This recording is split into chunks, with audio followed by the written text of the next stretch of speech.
Europe 1 Soir. Il est 18h52, Europe 1 Soir continue avec vous, Nicolas Poincaré. Et c'est l'heure de la gueule de l'emploi de David Abiker. Bonsoir David. Bonsoir à vous Nicolas, bonsoir Olivia. Bonsoir David. Vous nous parlez ce soir de la crise des plateaux repas. Eh oui, c'est la crise Nicolas. La société Xerfi vient de publier une étude sectorielle sur le marché des plateaux repas. Elle s'est intéressée à l'évolution du chiffre d'affaires de ces fameux plateaux repas livrés et servis quand on n'a pas le temps d'aller à la cantine ou qu'on a une grosse réunion ou qu'un comité d'entreprise s'éternise en discussion. Eh bien, ce marché qui progressait en 2011 de 12%, en 2012 de 6%, eh bien ce marché ne connaîtra qu'une progression de 4% en 2013.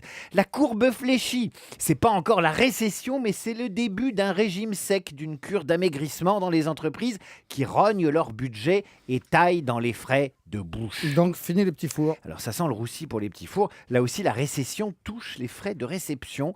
De moins en moins de buffets avec pain surprise, mignardises et canapés.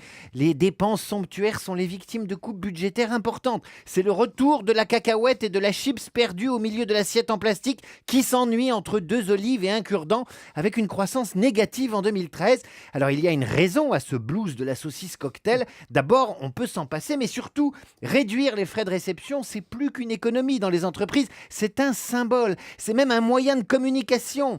La chasse au petit four, il n'y a pas mieux pour dire aux salariés, on va se serrer la ceinture. Ouais, mais il faudrait compenser. On compense avec quoi? Eh ben, on compense avec rien. Si vous aimez les plateaux repas, ou les frais de réception, ou les buffets, faut prendre l'avion ou aller dans les expositions. Mais il faut prendre l'avion pour les plateaux repas et choisir la bonne compagnie. Un site a publié la semaine dernière le palmarès des meilleurs plateaux repas servis en Europe à bord des avions. Eh bien, c'est la compagnie Pegasus, une filiale de Turkish Airlines qui est en tête. Air France arrive en 4e position sur 19 compagnies aériennes sondées.